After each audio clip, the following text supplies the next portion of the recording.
Today we are talking about Coca-Cola, one of the most stable and recognizable companies in the world. Tickers KO. Recently, Coca-Cola made two important strategic decisions. First, the company divested Costa Coffee, a business it acquired for about 5.1 billion in 2019. Second, Coca-Cola created the role of Chief Digital Officer, a position that did not exist before. These two moves are not random. They tell us a lot about where Coca-Cola sees its future.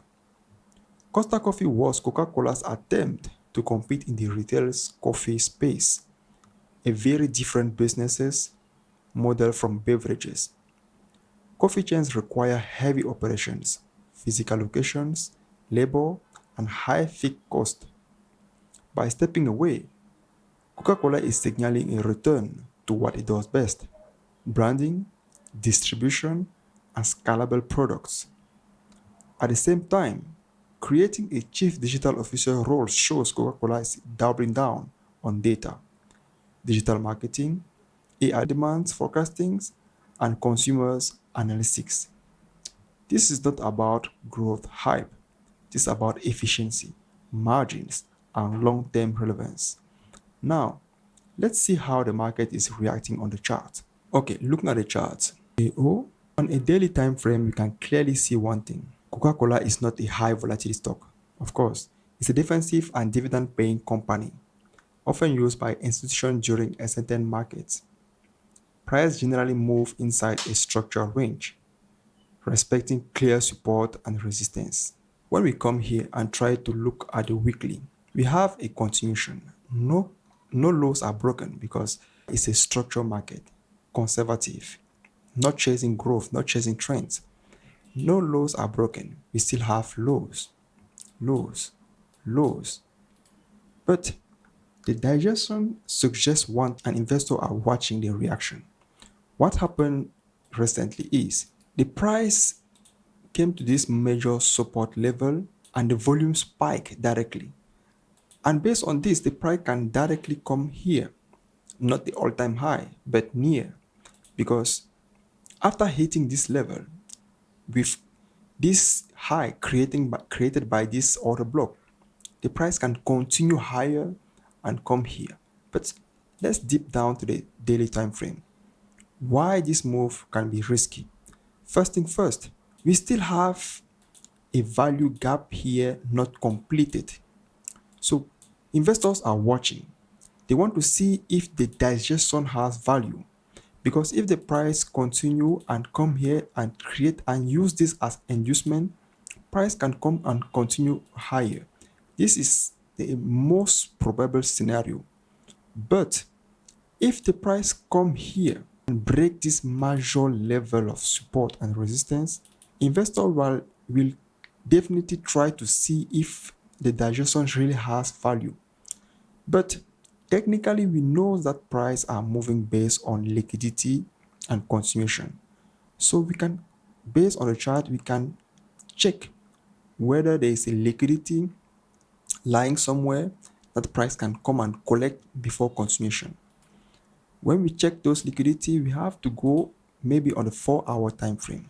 Here, after taking this major support, the price directly react. That means some liquidity has already been collected here and here. That support the scenario that the price that hits here will come here and find some kind of inducement before continuation. That is just the structure and the history of Coca-Cola, respecting major support level and continue its movement, not chasing growth, not chasing trends, just respecting level of support and continuation. But based on this, we have to know if we add position or if we wait for the price to come and collect some kind of liquidity before resuming. Based on what I'm saying, if the price holds about the support, it confirms that the market views the move positively. But if the price break below, investor will want more proof that digital can drive value. And also you can notice volume behavior. They are not big selling pressure. This suggests investors want more proof that digital transformation can hold value, but it also means that institutions are holding, not exiting. This aligns with Coca-Cola's identity: capital preservation, predictable cash flow, strategic, not aggressive growth, and everything. On the daily, like I was saying, the price is still moving inside a range. We can drive, we can drive in level here with this level here. If you change the color to highlight better, the price enter a beautiful triangle. But because the price hits this trend line, it might continue to drive inside here. That's what I'm saying. Investors are still waiting. They're not chasing. They just want to see if the price might break this support level or continue to navigate inside here. But like I was saying, if the price comes to hit and break this level, they might consider wait or maybe enter selling pressure. What Coca-Cola is doing here is subtle but important. By exiting Costa Coffee, Coca-Cola reduces operational complexity.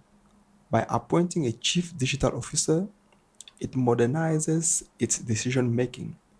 This is how legacy companies survive in a digital economy, not by chasing trends, but by integrating technology into their strength.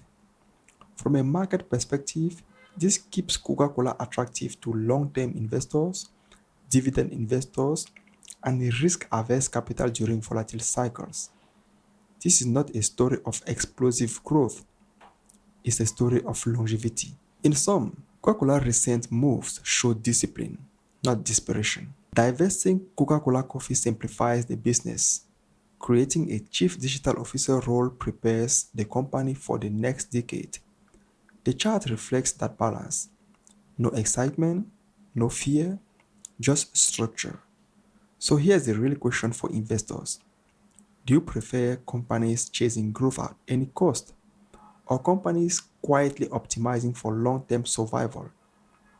Will you hold Coca-Cola as a defensive asset in your portfolio? Let me know your thoughts.